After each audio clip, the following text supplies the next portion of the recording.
The dream I just had today is February the 20th, 2024. In this dream, I arrived home from work or from wherever, got out my car, went inside the house. I started looking out the windows and out the side door because I felt like somebody was watching me. Something wasn't right, something was off. I had my phone. I went upstairs. I was listening to um, some type of gospel or meditation. And I heard somebody come down, somebody at the door. So I went back downstairs. There was this guy at the door. He was tall. He was kind of light skinned. He had papers in his hands. And the side door was open, but he couldn't look in, but I could see him. He knocked, and I looked, and I just didn't feel like I should respond. So he knocked and knocked, and I guess he thought nobody wasn't home or that I wasn't going to answer. He took this little screwdriver or nail and he put it up against the window and he started hammering it.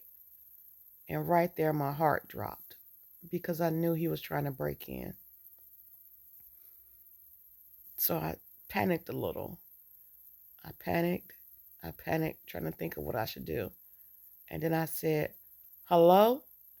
And when I said hello, he stopped and he looked and he started talking.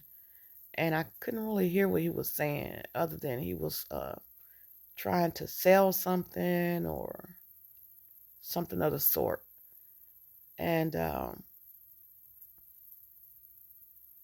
was telling him, no, thank you. I'm not interested. No, thank you. No, thank you. No, thank you. No, thank you. And he wouldn't go away.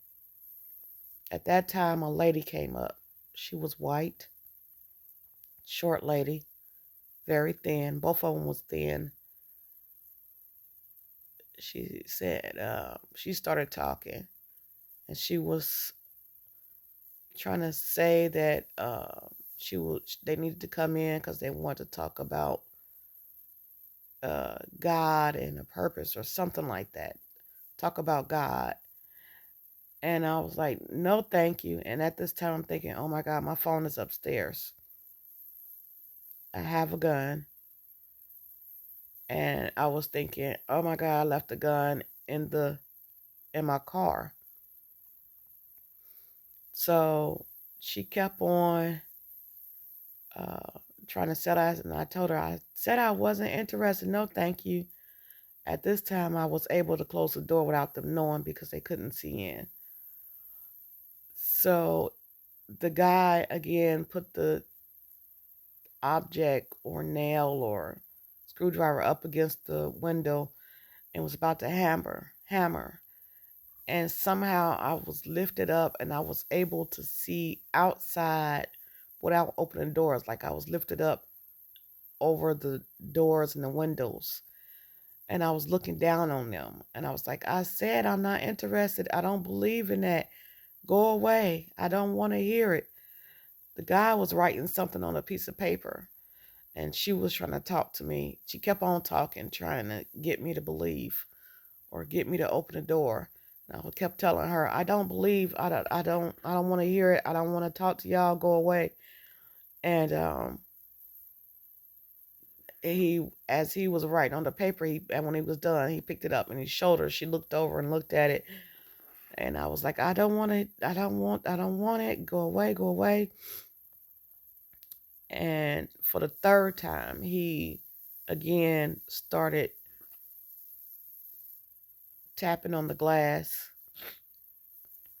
This time, he was able to make a little circle, And actually, and another thing at this time, a black lady came. She was fair skinned. I think her hair was curly, some type of curl or something.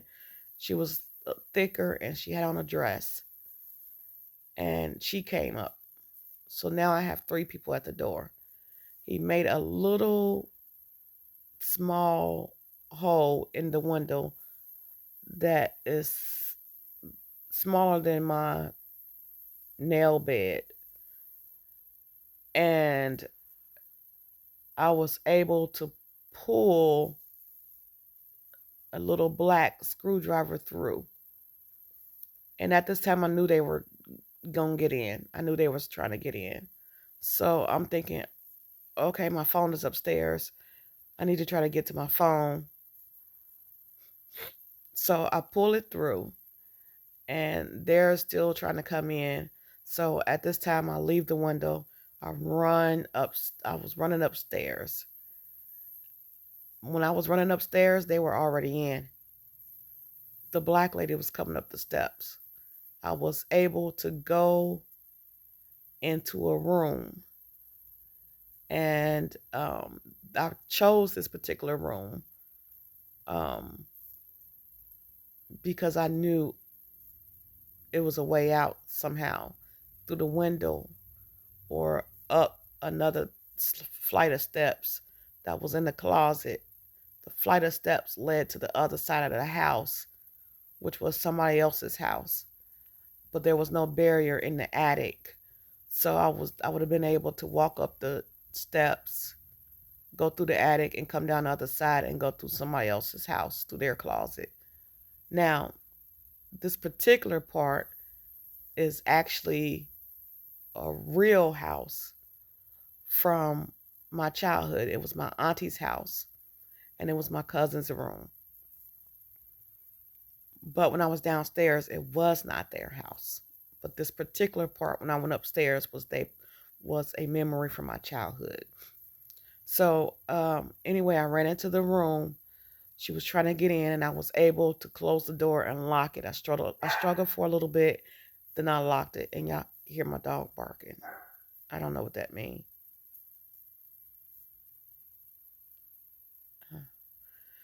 So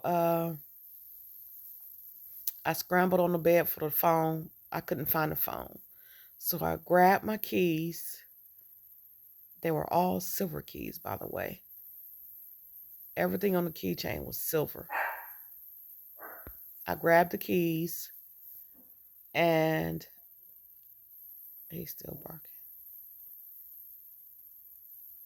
Spirits, all of my spirits, my spiritual guides, protect me. Keep me protected through this moment, through this time.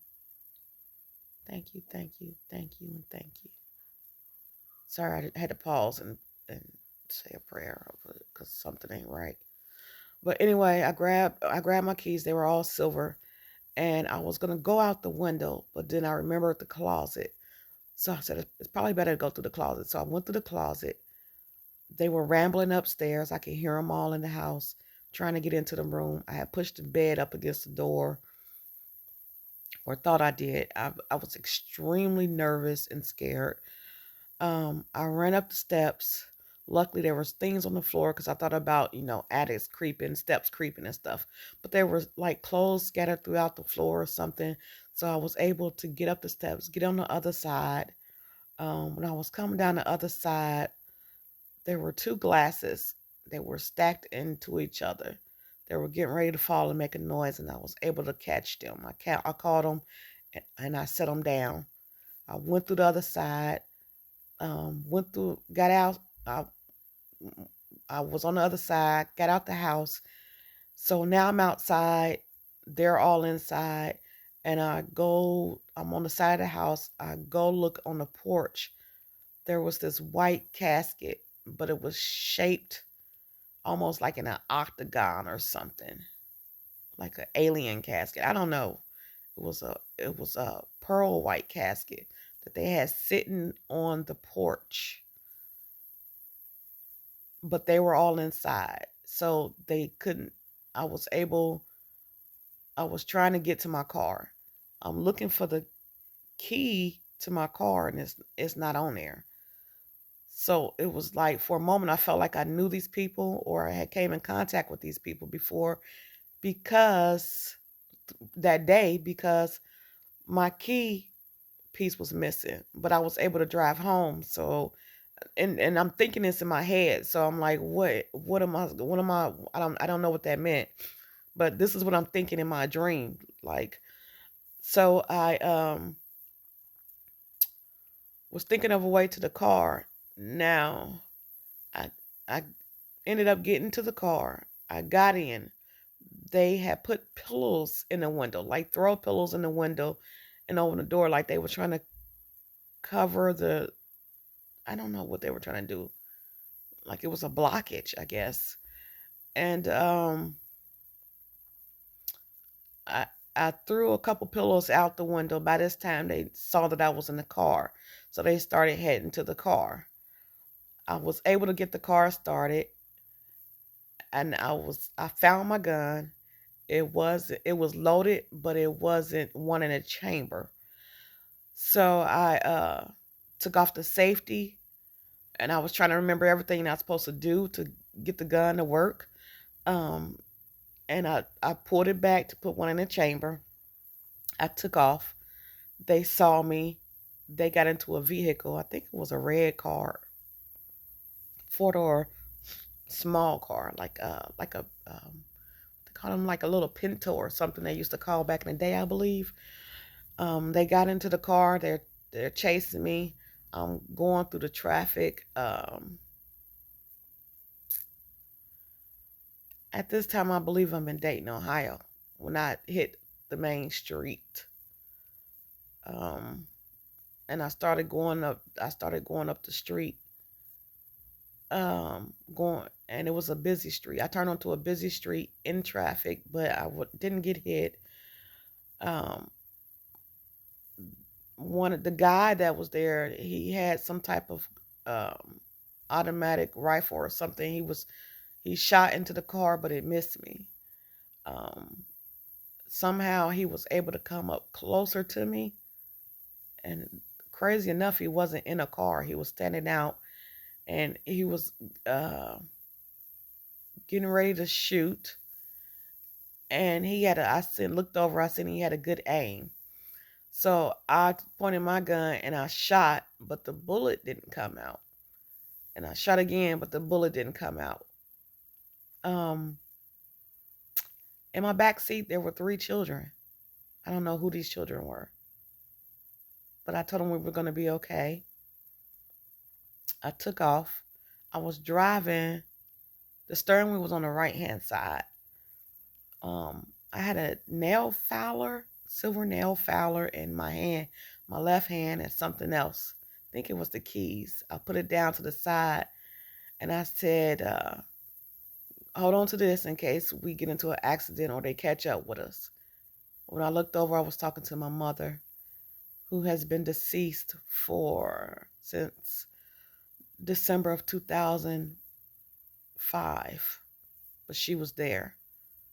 Um, she took the nail filer and held it in her hand. We got around a corner, and at this time, I'm headed up to the police station that I knew was a little bit ways up. I think I'm on Salem Avenue. Um, I believe that was the end of the dream. I woke up, my heart was pounding. Um, I'm holding the phone. I don't know if you could tell it's a little shaky. It was a very intense dream. Not for sure what it meant. Um,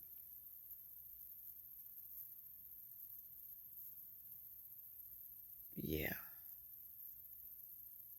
As I tell the dream, my dog started barking. He has since stopped, so maybe it's a bad spirit in here or something. I don't know. So, hey, if you feel like you can help me interpret what this dream means, leave a comment below and let me know what you think. Thank you for listening. Talk to you later. Until next time, life is good and it's only getting better from here.